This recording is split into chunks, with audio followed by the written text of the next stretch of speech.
네, 오늘은 고난주간 화요일입니다. 오늘도 주님의 은혜 가운데 살아가며 승리하는, 또 주님의 십자가의 묵상 가운데 은혜 가운데 살아가는 우리 모두가 되기를 축원합니다.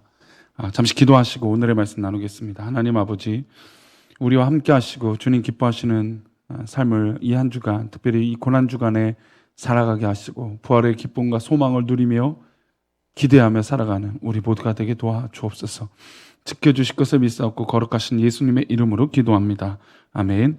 네, 오늘의 말씀은 잠언 29장 1절 말씀입니다. 제목은 부흥의 길을 가는 성도라고 하는 제목으로 말씀 나누겠습니다. 함께 읽겠습니다.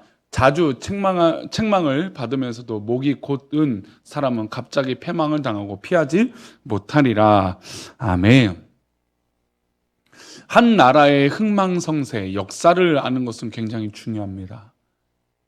역사를 기억하지 못하고 교만에 빠지면 분명히 그 나라는, 또 그 역사는 망하는 길로 가게 될 것이죠.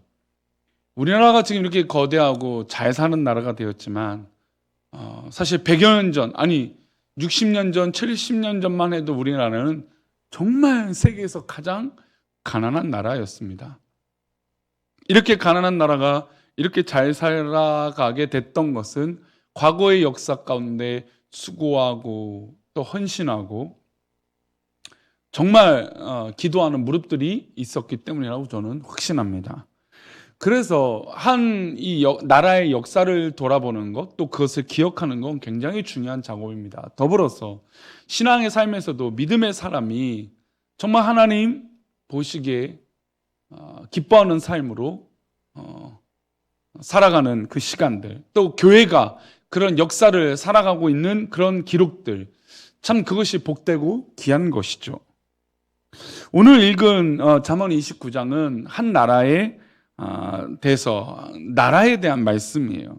잠언을 기록한 지혜자 솔로몬은 한 나라를 다스린 왕이었습니다.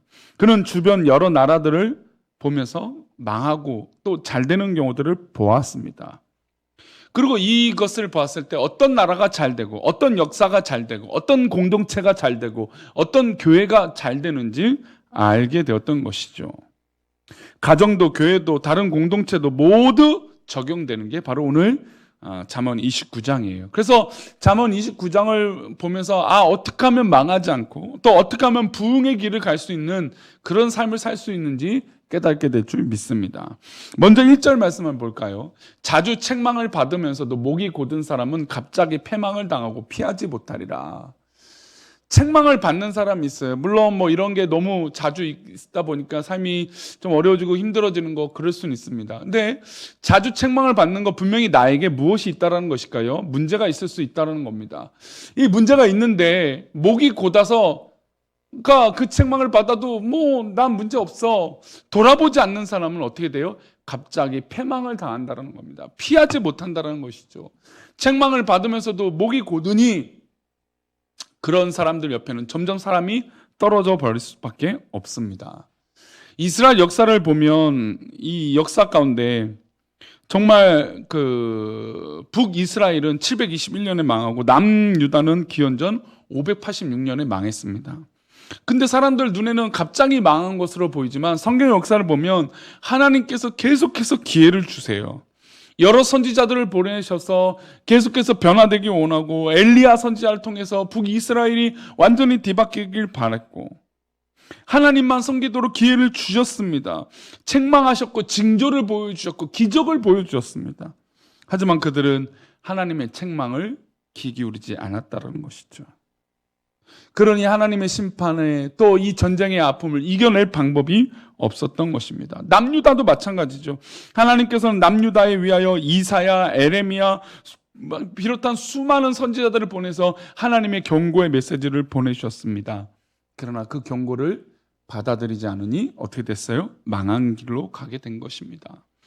1절 말씀 다시 보면 자주 책망을 받으면서도 목이 곧은 사람, 우리는 요즘 책망받기 싫어해요. 나한테 손가락질이나 흉을 본다고 생각해요. 그러나 그것을 겸허히 받아들이고 나에게 문제가 있을 수도 있구나라고 돌아보는 사람이 저는 더 하나님 앞에 기쁨의 삶을 살게 된다는 겁니다. 성경은 바로 그것을 말해요. 우리에게도 하나님은 환경을 통해서, 상황을 통해서, 우리 주변의 많은 사람들의 목소리를 통해서 우리를 책망하세요. 책망하시고 깨닫게 하시고 크고 작은 일들을 우리에게 들려주십니다. 보게 하시고 알게 하세요. 하지만 우리 영안이 어두워지고 영적인 감각이 무너져서 하나님의 음성을 듣지 않으려고 할 때 우리는 어느 순간에 망하는 길로 갈 수밖에 없다는 겁니다. 그러니 오늘 하루도 이 고난 주간을 보내면서 망하지 않는 길로, 또 이 영적인 감각이 깨어 있어서 하나님의 말씀을 듣고 이 고난 주간에 나를 위하여 죽으신 그 십자가의 길을 묵상하며 우리의 영혼이 소생되어지시기를 축원합니다. 우리의 영혼이 영적으로 하나님 앞에 반응하시기를 축원합니다. 책망하는데도 깨닫지 못하고 계속해서 그 길을 가는 자는 미련한 짐승보다 못한 자들인 것이죠. 부디 하나님의 책망을 허투루 흘려보내지 마시고 깨닫고 새로운 길을 모색하는 주님의 백성이 되시기를 축원합니다. 4절 말씀을 볼까요? 왕은 정의로 나라를 견고하게 하나 뇌물을 억지로 내게 하는 자는 나라를 멸망시키느니라. 한때 우리나라도 뇌물, 지금도 뇌물이 보이지 않게끔 있겠죠. 근데 전 세계적으로 이 뇌물은 참 그 사회를 병들게 합니다. 정직하게 일하는 것을 망하게 해요. 관시라고 하는 어떤 그런 보상, 리베이트, 그런 기대. 뇌물은 주는 사람에게 급행 열차와 같은 것이에요. 일이 더디고 진행되지 않을 때 뇌물을 주면 빨리 될 수도 있습니다. 불가능한 일도 될 수도 있어요. 그러나 뇌물을 주면 그 사회는 미개하고 망하는 사회가 되는 것입니다. 공정한 나라가 되지 못하고 공평하게 뇌물을 주고받는다면 그 나라는 정의가 사라지게 될 것입니다. 국가 공동체, 한 사회 공동체가 잘 보이기 위해서, 잘 되기 위해서 뭔가 꼼수가 만행이 되고 뭔가 공평과 정의가 무너지면 그 사회는 병들 수밖에 없다라는 것이죠. 역사적으로 일어났던 혁명이나 어떤 그런 부흥 운동들 보면 이 불공평 때문에 그래요. 공평하지 않는 것은 문제가 있어요. 하나님의 나라는 정의로운 나라이고 하나님은 정의로 이 세상을 통치하세요. 그래서 우리 크리스천들이 더 뇌물도 조심하고 정의로운 사회가 될 수 있도록 힘써야 됩니다. 공평해질 수 있는 사회가 될 수 있도록 힘써야 됩니다. 12절 말씀 볼까요? 관원이 거짓말을 들으면 그의 하인들은 다 악하게 되느니라. 결정권을 가진 자가 아첨하는 자의 거짓말을 듣고 결정하면 그 공동체는 무너지게 돼요. 그 나라는 망하게 돼요.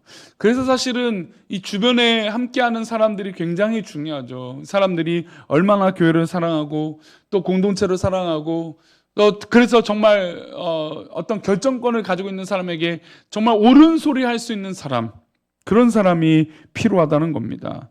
국가 권력기관에 일하는 사람들은 현장을 살펴야 됩니다. 그러나 얼마 전만 해도 그런 뉴스가 참 안타까워요. 어떤 개발 지역에 정부의 관리 직원들이 이미 그 땅을 사들여서 또 가족 명의로, 친척 명의로 그 땅을 사들여서 내부 문서로 취득하고 이익을 벌어들이는 그런 나쁜 경우들. 이런 일이 바로 공동체를 무너뜨리게 되는 것입니다. 관원이 거짓말을 들으면 그 하인들은 다 악하게 되는 것처럼 거짓말과 정직하지 못한 것들이 우리를 흔들어서는 안 될 것입니다. 또 18절 말씀 볼까요? 묵시가 없으면 백성이 방자히 행하거니와 율법을 지키는 자는 복이 있느니라. 묵시는 히브리어로 하존이라고 하는 단어인데 영어 성경에는 이 하존이라는 단어를 비전, 그러니까 이 꿈이라는 겁니다. 그러니까 나라를 경영하는데 비전이 없으면 백성들이 방자히 행한다는 겁니다. 그래서 우리 교회가 앞으로 어떻게 성장해낼 것인가에 대해서 저도 고민하고 지금 계속해서 기도하고 있는데, 이 월계동 지역에 이사와서 과연 우리 교회가 어떤 교회가 될 것인가 라고 하는 고민 가운데 정말로 하나님께서 기뻐하시는 놀라운 은혜가 우리 모든 우리들 가운데 이루어지길 원하는 그 비전, 그 꿈들이 있어야 모든 사람들이 건강해질 수 있다는 겁니다. 사랑하는 우리 성도님들의 가정 가운데, 우리 성도들의 자녀들, 후손들 가운데 정말로 하나님 기뻐하시는 비전과 꿈이 이루어지기를 축원합니다. 그런 가치를 둬야 된다는 거예요.